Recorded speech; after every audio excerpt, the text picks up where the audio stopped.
Olá, sejam todos bem-vindos ao nosso canal Previdência Facilitada. Eu sou a Audrey Santa Rosa Pós, advogada, especialista em direito previdenciário.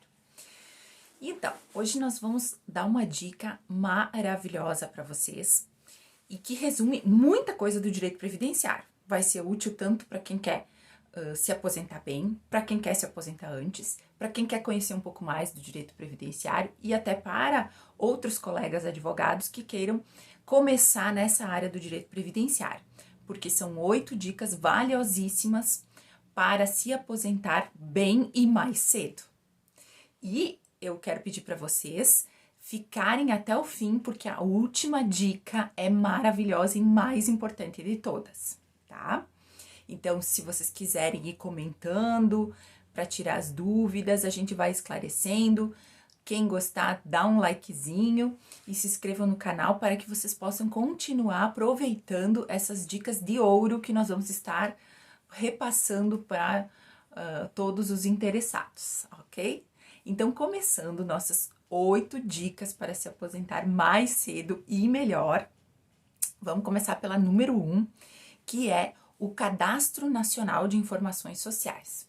Então, vocês podem ver que nesse cadastro, que é o que se chama CNIS, nós temos um outro vídeo aqui no canal, só clicar aqui na tagzinha, que explica como extrair esse CNIS, tá? Então, esse Cadastro Nacional de Informações Sociais, ele é muito importante para que você possa se aposentar antes, para não dar erros. Por quê? Você tem que conferir seus vínculos, se tá tudo ali conforme tá na carteira, se os pagamentos que você fez por carnê ou por aquela guiazinha de EPS que pagou todo mês, como autônomo ou contribuinte individual, né, que é o contribuinte individual antigo autônomo, aí você confere se seus pagamentos estão ali, senão tem que fazer todo um procedimentozinho para acrescentar, né, comprovando o que você realmente pagou. Benefícios recebidos, tem que conferir se tá ali. As contribuições tem que conferir, muito importante, as que estão abaixo do mínimo, né? Porque a reforma trouxe aí algumas novidades. Contribuições extemporâneas, ou seja, feitas fora da época, que senão também o INSS não vai contar. Contribuições de outros regimes, né? Regimes próprios e servidores que de repente você queira trazer, que não está realmente mais em regimes próprios, não esteja ainda com o vínculo, né? Então, isso é o caso a caso de ser analisado. E outras anotações que o INSS sempre põe do lado de cada vínculo ali, um carimbozinho que tem que ficar atento para isso. Então, essa dica é muito importante. Tem que conferir tudo isso, porque senão, às vezes, você tem um tempo e não vai estar lá, não vai contar. Você acha que está contando, não está contando. Então, o CNIS é importantíssimo. Essa conferência e acertar ele. E aí, a dica número 2, você vai conferir se tem o tempo mínimo de contribuições, que é o que se chama carência. Então, para as aposentadorias, a carência mínima são 180 contribuições, ou seja, 15 anos. Isso não é tempo, é carência. Então, é o número mínimo que precisa ter. Então, essa é uma dica que não tem como não cumprir ela para poder se aposentar. Então, você vai ver, se for o caso da aposentadoria rural, que a pessoa ainda seja rural no momento que vai pedir aposentadoria, então, não são 15 anos, por óbvio, de contribuição, e sim 15 anos de comprovação da atividade rural. Então, vamos lá. Dica número 3. Usar o tempo como segurado especial. Tem uma tagzinha aqui de um vídeo que já tem aqui no nosso canal, dá uma conferidinha, que aí tem em detalhes o que é, como reconhecer o tempo como segurado especial, que é o quê? O tempo como agricultor, como pescador, como extrativista. Então, você pode reconhecer um tempo lá atrás trabalhado com a sua família, quando você era pequeno, na atividade rural. Não precisa ser proprietário da terra, como vocês podem conferir aqui no vídeo. Pode ser um arrendatário, a família podia ser arrendatária. E os documentos podem ser em nome de algum membro do grupo familiar, não precisa ser em seu nome, né? O início de prova material, que tem que ter mais ou menos um por ano, vocês podem conferir outros detalhes aqui. Então, é um tempo que ele vale para, normalmente, assim, mais pacificamente, acima de 12 anos, e atualmente tem um entendimento vigente que pode ser reconhecido a partir dos 8 mediante uma prova mais robusta da atividade exercida pela criança, né? Porque 8 anos ainda é criança, porém existe essa possibilidade atualmente, que é bem considerável para você reduzir aí e se aposentar antes, né? Vamos para a dica número 4. Essa dica é muito interessante, que é do tempo especial. Só sobre ela daria, né, outros vídeos exclusivamente, que provavelmente nós vamos disponibilizar aqui no canal mais adiante. Mas o que é o tempo especial?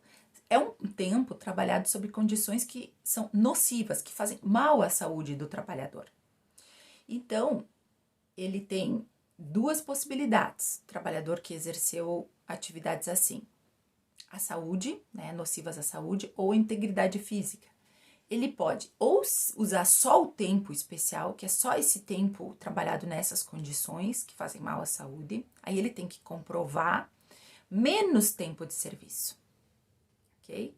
Ele vai comprovar menos tempo, mas exclusivamente nessas condições, só nessas condições. Então, isso é o que se chama aposentadoria especial. Toda ela é nessas condições. Ou ele pode usar esse tempo e converter, né, comprovar alguns períodos. Eu trabalhei só 5 anos numa empresa lá e que eu ganhava uma insalubridade. Então, eu vou pegar esses 5 anos, que é de atividade especial, e eu vou converter, transformar ele em tempo comum para me aposentar, né? Como a gente chamava antes da reforma aposentadoria por tempo de contribuição, né? Agora não tem mais essa distinção por nomes, mas como a gente ainda tem direito adquirido, a gente pode falar dessa forma para melhor compreensão. Então, quando se usa aquele tempo especial, mesmo que seja 5, 10, 15 anos, bom, não completei os requisitos para ser uma aposentadoria especial, mas eu vou usar isso numa aposentadoria por tempo, ele vai valer mais, certo? Porque ele era um tempo especial, diferente, né? Que se fosse só naquelas condições ia ter uma aposentadoria mais cedo. Então, eu vou converter. Como vocês podem ver aqui nesses exemplos, quando a gente faz essa conversão, então, para a mulher, vai fazer uma multiplicação por 1,2. Então, se um ano faz um ano comprovado nas condições especiais, vai multiplicar por 1,2. Aí ela vai ter 1,2 anos de tempo comum, quando ela comprovou esse um ano nas condições especiais. Se fosse o 5, como no exemplo, se fosse uma mulher, ia fazer 5 vezes 1,2. Então, vai dar o 5 e mais esse acréscimo. Então, esse acréscimo vai fazer com que você se aposente mais cedo. A mesma coisa o homem, só que o homem vai fazer a multiplicação por 1,4. Então, claro, por que essa diferença? Porque os requisitos dos homens também são mais elevados. Então, na regra comparativa, vai dar a mesma coisa, ok? Então, quais são essas atividades? São atividades que podem ser por exposição a agentes químicos, físicos ou biológicos. Alguns exemplos aqui, como atividades de laboratório, aí a gente tem biológicos. Numa questão de agentes físicos, nós temos questões de ruído, por exemplo. Nós temos como condições químicas hidrocarbonetos, situações, por exemplo, atividades de solda em empresa metalúrgica, porque aí você tem alguns componentes também de fumos metálicos e etc., que entram aí nos agentes que fazem mal à saúde e que podem fazer essa conversão, né? Comprovar que foi trabalhado nessas condições e vai virar mais tempo. Então, essa é uma grande dica do tempo especial, que pode ser comprovado. E também pode ser integridade física. Então, o risco à integridade física é como se fosse o eletricista, porque ele pode sofrer um choque, né, muito severo, acima de uma voltagem de 250 volts, por exemplo. Então, ele vai conseguir comprovar que é uma atividade periculosa. Então, a gente tem algumas questões aqui jurídicas sobre isso, porém não cabe aqui maiores, porque senão o vídeo ficaria muito extenso, né? A penosidade, um motorista, dependendo do tamanho do caminhão, do que carregava, várias condições aí que é analisado caso a caso se a sua atividade pode ser reconhecida como especial ou não. Então, a maioria das atividades, a grande maioria delas, tem um risco que se chama baixo. E esse risco baixo, ele proporcionaria, se fosse uma aposentadoria só especial, aos 25 anos, né? Antes da reforma era só 25 anos, agora foi agregado, além dos 25, um requisito etário, né? Que dificultou muito, ela foi a aposentadoria mais atingida pela reforma, como nós vamos num outro vídeo aqui especificar. Mas também, então, atividades, por exemplo, em minas, né? Trabalhadores de minas acima da terra ou contato com amianto, em vez de 25 seria 20. Aí muda esse conversor, porque esse conversor que nós falamos aqui são para as atividades de 25 anos. Né? Então, essa conversão é para a maioria delas, ok? Não para essa de 20, nem tampouco para aquela de 15, que é raríssimo, que são os trabalhadores realmente de minas subterrâneas. Né? Então, eles, ao invés de 25, é 15. Então, essa conversão para eles, se fosse o caso, normalmente é aposentado, né, como especial, mas se fosse o caso, ia ter um conversor maior. Esse exemplo que nós trouxemos aqui é justamente para a maioria das atividades que são de risco baixo, aos 25 anos. Aí o conversor fica esse aqui mesmo, ok? Então, essa foi a quarta dica, muito interessante também. E então, a gente tem a quinta dica. A quinta dica é o quê? Você, por exemplo, teve algum período na sua vida que trabalhou com deficiência, ou muitos anos. Então, isso vai depender como vai ser usado o tempo como portador de deficiência. Essa deficiência pode ser física, pode ser mental, pode ser intelectual ou sensorial. Então, amplia muito o leque do que pode ser reconhecido como uma deficiência. A deficiência, ela não impede o segurado de trabalhar, ele exige que ele tenha mais, se esforce mais para desempenhar a atividade, né? Para que ele precisa muito mais esforço para ficar numa condição de equivalência com um trabalhador sem deficiência.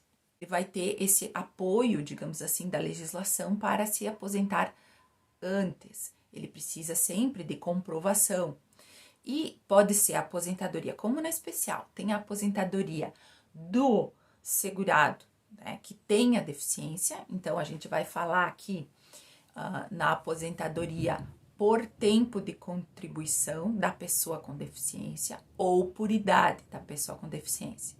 Mas se não for isso, se for um pequeno período e não alcançar nenhuma das condições, ele vai poder também transformar, como na especial, fazer uma conversão. Isso é mais raro, mas é possível. A gente tem por tempo de contribuição do portador de deficiência, que aí pode ser aos 25 anos para o homem ou 20 para a mulher, se ele tiver uma deficiência grave, ok? 29 para o homem e 24 para a mulher, em caso de deficiência moderada. 33 anos de tempo de contribuição para o homem e 28 para a mulher, no caso de deficiência leve, ok?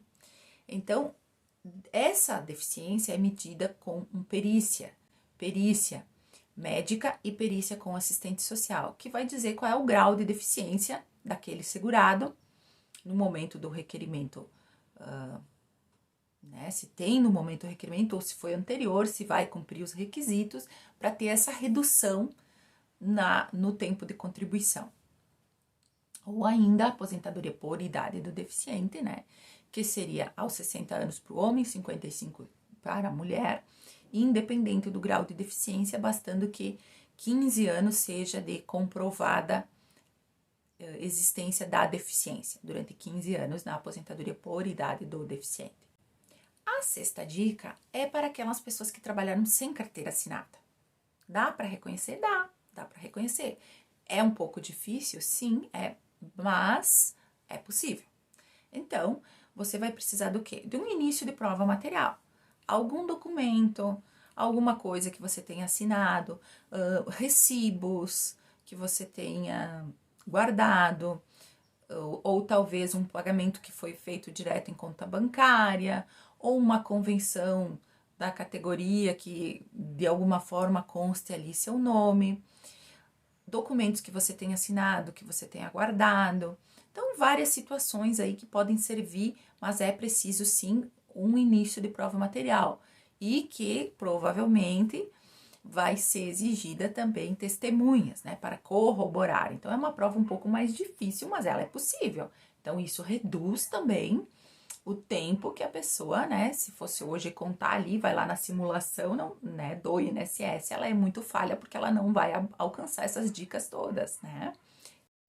Sétima dica, então, recolhimentos em atraso. É possível recolher em atraso? Sim, porém, para o contribuinte individual, o antigo autônomo, ok? Ele também vai precisar comprovar a atividade. Porque o fato gerador da contribuição previdenciária é o trabalho. Então, ele vai precisar provar através de documentos. Aqui pode ser o imposto de renda da pessoa jurídica, que ele de repente era sócio e não acabou não pagando o prolabore, que apareça lá o nome dele. Pode ser alvarás da atividade de um antigo autônomo na prefeitura. Pode ser outros documentos que a pessoa tenha guardado do tempo em que exerceu a atividade por conta própria e não pagou o INSS. Então, precisa sim comprovar pelo documento, mas aí nessa situação do contribuinte individual é possível ainda recolher em atraso. Vai valer para efeito de tempo, porém não mais para efeito de carência, tá? Que é aquilo que nós falamos no início. E a oitava dica mais importante, que nós deixamos para o final, é a questão da escolha da melhor renda entre as datas possíveis, porque sim, você vai poder se aposentar antes, mas é importantíssimo que você saiba o que você está abrindo mão por se aposentar antes. Então, é importante fazer um planejamento, tem aqui um outro videozinho também sobre planejamento, para que você possa saber quando é melhor, porque vai ter muitas opções, principalmente agora, depois da reforma.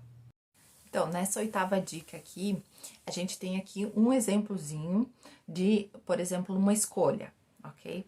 Então, tem aqui uma aposentadoria por tempo de contribuição. Nesse caso, a pessoa preencheu os requisitos para o direito adquirido. Então, essa regrinha que tá aqui é porque a pessoa vai encaminhar agora, mas ela tinha os requisitos até o dia 13 de novembro de 2019, antes da entrada em vigência da reforma previdenciária.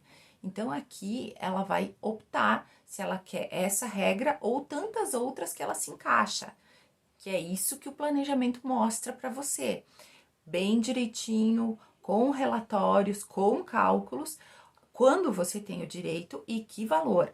Nesse caso, olha só, ele tinha o direito adquirido, a aposentadoria por tempo antes da reforma. A renda dele, nesse caso, seria R$ 2.166, ok? A renda mensal inicial, que é a primeira renda da aposentadoria. E então, ele preencheu os requisitos nessa hipótese aí. Mas também ele poderia optar por uma das regras da reforma previdenciária, umas regras de transição, né? Não a regra permanente, que iria demorar muito para alcançar o requisito etário, né? Que no caso ali era os 65 anos na aposentadoria programada normal, no caso do homem, que é esse exemplo que nós trouxemos. E nesse caso, então, nas regras de transição. Vejam aqui um exemplo.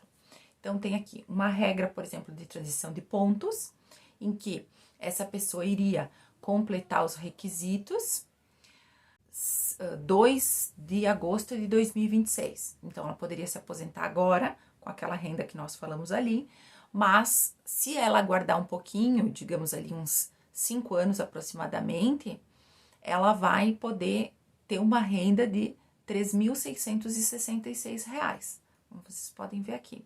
Então, essa é uma regra de transição apenas, né? Tem várias outras, o profissional vai mostrando. Algumas vão ficar mais longe, né? Vai depender, vai ter que esperar um pouco mais, outras vai completar antes, e aí a pessoa, é isso que é mais importante, ela vai escolher qual dessas rendas ela vai realmente querer ficar para o resto da vida. Porque depois, claro, tem até algumas hipóteses, né? Até 10 anos para revisar o seu benefício. Mas para isso você tem que ter algum direito para revisar.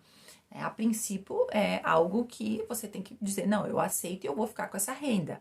Então, vai ter o reajuste anual, claro, porém, é uma escolha para o resto da vida. Então, é importante que quando se fala em aposentar antes, também se pense nisso, que é algo que vai impactar. Então, o planejamento é importante para isso, porque o profissional vai apresentar para você todas as hipóteses e você vai escolher, por óbvio, qual que é a mais interessante. Então, essa dica é muito importante porque é uma escolha que cabe à pessoa. Nós sempre fizemos isso porque é realmente assim, e que o planejamento permite que você faça essa opção aí de se aposentar antes, porém se aposentar bem, né? O antes não precisa esperar tanto, mas no meio do caminho aí você faz essa escolha com mais coerência e sem problemas de se arrepender aí da escolha, certo? Então, interessante aqui, vocês podem se inscrever no canal se gostaram, dar seu likezinho. Um grande beijo, fiquem com Deus, que tenham dias espetaculares.